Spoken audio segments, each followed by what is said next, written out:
What happens if the wealthy leave the UK? We've all heard the threat. Time and time again, the wealthy say, if you tax us more, we'll leave.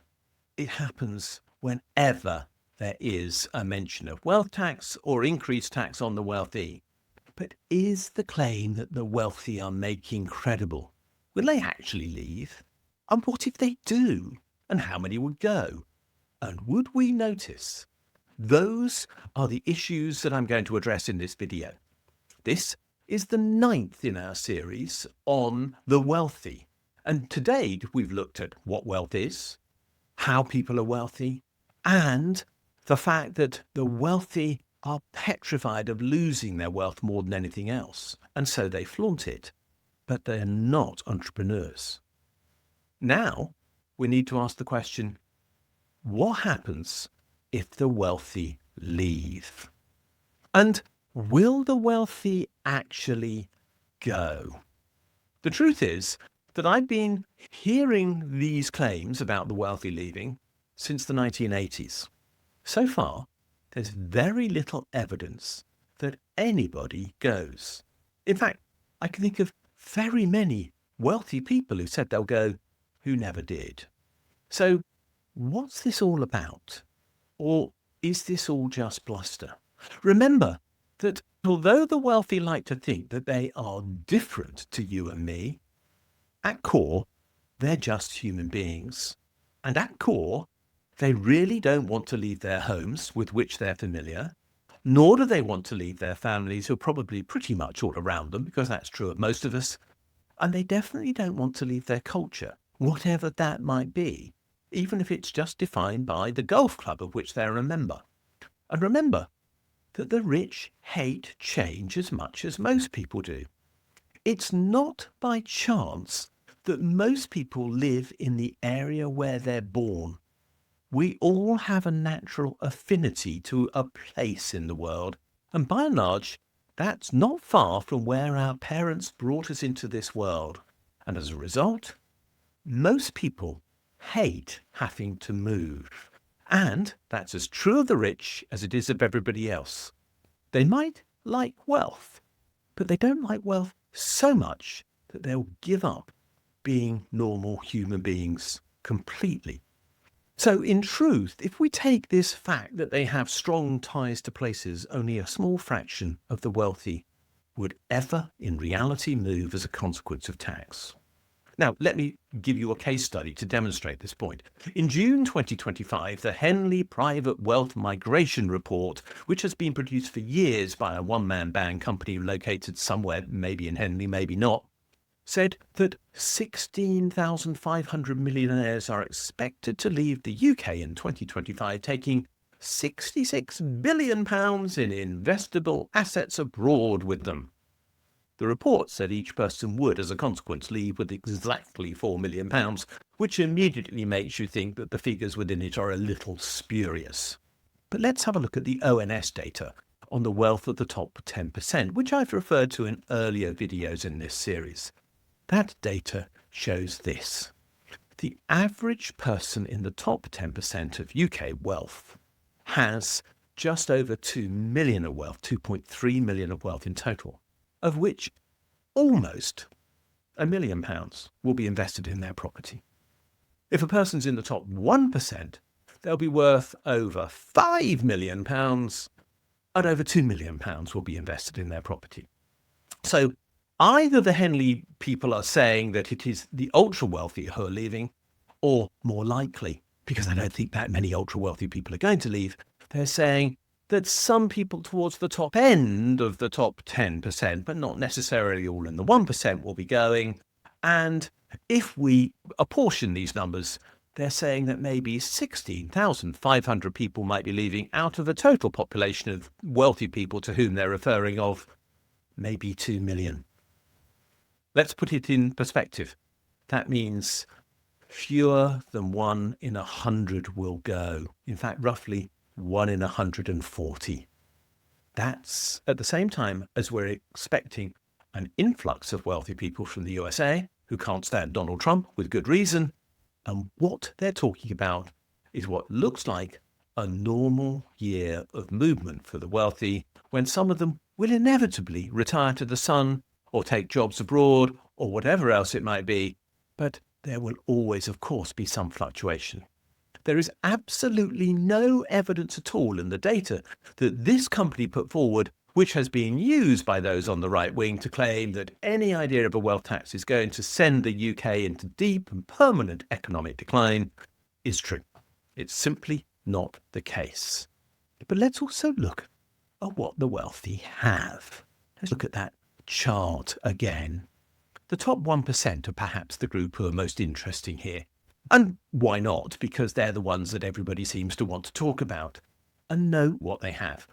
Their wealth can be split, as can most people's, into 4 broad categories. They've got physical property, that's the things around their home, and supposedly they're worth on average around 300,000 in this respect, because they have very many more expensive cars than we do, and they might have a yacht or something else. But whatever it is, they've got £300,000 worth of that. And I'm not disputing it. If they leave the UK, they can take those things with them, but try living for a long time in a country that drives on the right with a right-hand drive car, as we do, and you'll find you probably don't want to take your cars with you. You might even find that your yacht isn't very welcome either, because they might charge you VAT on importing it. So, all things considered, there are problems about taking that physical wealth when you leave the country. You can't take your house with you. I hate to tell the wealthy this, but if they leave the UK, they won't be taking their house. It will still be here. So, as a country, do we need to worry about the wealthy leaving if their property is left behind? What's the worst that can happen? The price of very expensive properties might fall a bit. And you never know, that might mean that the price of all properties might fall a bit. And there may be no harm in that. But let's also look at the other assets that they have. Their pension fund will be a UK-based pension fund. Can they take it with them? No, because UK law won't let them. So that's going to stay here as well. And what about their cash? All £900,000 of it, or cash plus investments if it's split into a group of assets. Are they going to take those with them? Well, they will claim they are, but if they're going to take the money, they've got to find someone to buy it, because they're going to need euros or dollars, whichever country's dollars we're talking about, instead of sterling. So actually, the pounds that they have will stay here. They'll have just bought a different currency. And that's it. That's the net outcome. We will not have any fewer pounds in the UK as a consequence. And if we talk about their investments, if they've invested wisely, they've probably already spread their assets outside the UK. So those that are in the UK will probably stay here. In other words, the real point is this. They won't be taking the vast majority of what they own with them, because it's based in the UK. It is fixed. So we don't need to worry about the economic consequences of their threat to leave and that they're going to take their disposable wealth with them, because in most cases, they can't. As a matter of fact, that wealth will stay here in the UK. It will just be under the ownership of other people. And that's not a problem at a macroeconomic level. In other words, we can dismiss the threat. But let's also just look at something else. If they go to a tax haven, which is the only place where they might head where they can claim they'll pay less tax than in the UK, because frankly they get a remarkably good deal in this country at present, they're probably going to find that they're still going to be paying tax on a lot of their income anyway, because we don't have double tax treaties with most tax havens, and therefore, for example, their pension income is still going to be taxed here.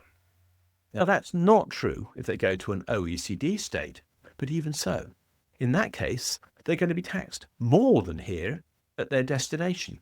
So why are they going in that case? What's clear is that if they're going despite paying more tax, they aren't leaving because of tax. They can't be. This then reveals just how nonsensical this claim is that people are moving with regard to tax and tax alone, because quite simply, there's very little to be done in the way of a tax deal that people could get by leaving the UK.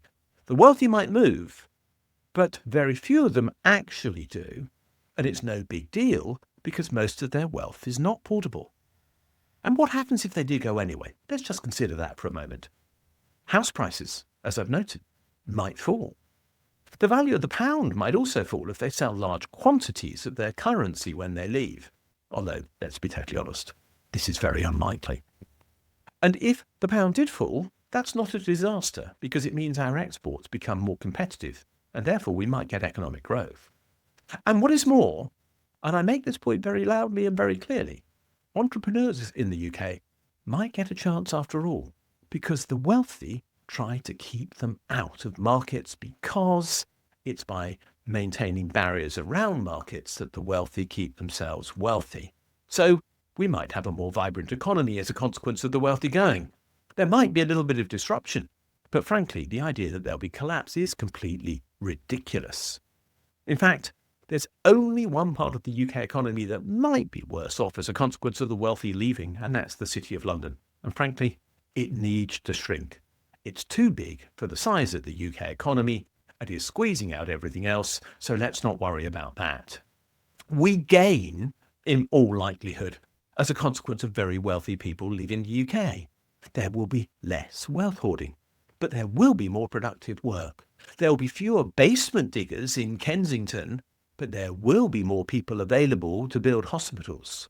We will free up skills and resources currently dedicated to the whole market of conspicuous consumption, but we will end up with people working on meeting real needs in our society. And we could see a release of entrepreneurship because people will not be oppressed by the wealth of the already wealthy. In other words, the chance for people to get on in our country could well rise if the wealthy go. The wealthy are welcome to leave us, but let's be clear, they can't take their pensions, their houses, and much of their financial wealth with them anyway. They won't be taking jobs away because if they own businesses in the UK, those businesses won't relocate, and their properties, which are the basis on which so many people claim that they create jobs because the handyman, the builder, the decorator, the taxi driver or whatever else will still be servicing the new owners of that property. And they're not entrepreneurs, so we're not at threat as a consequence of them going. The simple fact is, if the wealthy went, we might get some redistribution that creates more economic activity. It's only a tiny number of wealthy people who will ever leave the UK. I go back to a point I made earlier in this video. We all like to live in the place that we know, and the wealthy are included in that group very largely. So let's be realistic. A tiny number of people might go, but if they do, we won't be worse off. Let's stop worrying about this nonsense. It's a fabrication put forward by the media to try to protect the wealth of the wealthy, and the wealthy own the media that promotes the story. Let's be clear about that. So it's time to ignore the threats. It's time to get on with the action. We need to tax the income and gains of the wealthy more to redistribute wealth in our society, because then we'd all be better off. Thanks for watching this video. If you've enjoyed it, please do click the like and subscribe buttons because they do genuinely help us spread the word on YouTube. As importantly, could you have a look at the section below this video where it says more, and there you'll find a link to my blog. And if you follow that for the specific link to the blog entry related to this video, you'll find a transcript of this video and lots of other related material, plus a ChatGPT prompt that you could use to write a letter to your MP on the contents of this video, which will turn you into a campaigner, which will be a great thing to do.